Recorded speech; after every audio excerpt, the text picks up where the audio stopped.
A few weeks ago, we were talking about compost and mulch and about the benefits of having it in your garden. And we were talking with Jeff Grimm from Grimm's Fuel. So, you know, that is so wonderful. And we want to get that done because we all want to relax in our gardens. But Jeff, we need to talk about this facility because this was really a long time coming. Welcome back, Judy. Yeah, we started composting on this facility in 1982. Whoa.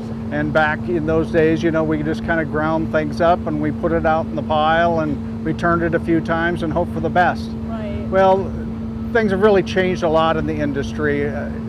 That method, you know, we couldn't control the important composting parameters.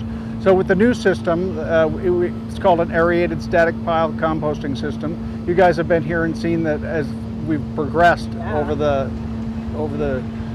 last few years, yep. Yeah, and so now we put the compost in beds and we blow air up through them. That's what the fans are that we see.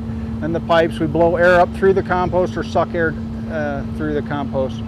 And that way we can control the moisture, the temperature, and the oxygen level in the piles. And so when we can control those variables, it makes for a great compost for one, and it makes the bugs very happy. And happy bugs are odor-free bugs. And so the facility has changed a lot. When you were here years ago, you know, Sure. there was an odor in the neighborhood, right? Right. Now there's an odor, it's just much less, and it's much more earthy, much more pleasant than the old compost mountain odors. Right, but you could do it so much faster. I mean, I have a little bin, and it takes like over a year to get compost, but you can do it so much faster now. That's true. The old method, you know, was 4 to 6 months to make compost. Now it sits on these beds for 15 days. We monitor the temperature constantly.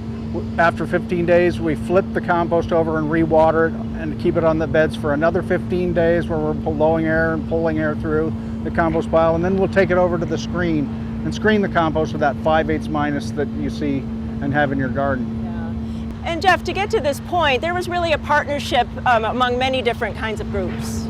That's true. It took a lot of effort, a lot of people coming together and putting their heads together and figuring out the best way to go with this facility. Since we've been here since 1982, we're kind of an integral part of the region and the region's solid waste facility. Metro and DEQ, who are kind of in charge of, you know, these solid waste facilities, couldn't lose us. You know, we just provide too valuable of a resource for the system. And so we were getting some pushback because of the odors from the neighbors. Metro got everybody together, hired a contractor to come in and kind of analyze the situation and see what might work for the site. And from that, they developed a plan, and we took the plan and we massaged the plan and ultimately hired a contractor to help us construct this facility. So Metro was very instrumental in getting all the players to come together, and they were kind of a referee between us and the neighbors.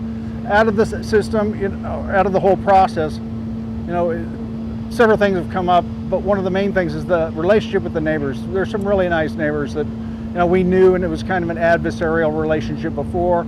That relationship I feel much better about, and the neighbors are real nice folks, and they just wanted the situation to get better.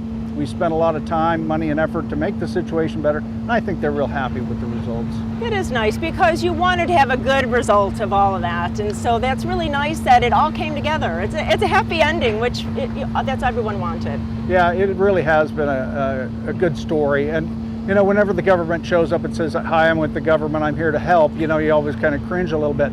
Well, in this case, it really did come true this time. Nice. And so the facility is going to be here for many, many years to come. It's going to continue to be an asset for us, the neighbors, the region, the city of Tualatin. They were Right. instrumental in helping us get through some of these difficult hurdles as well.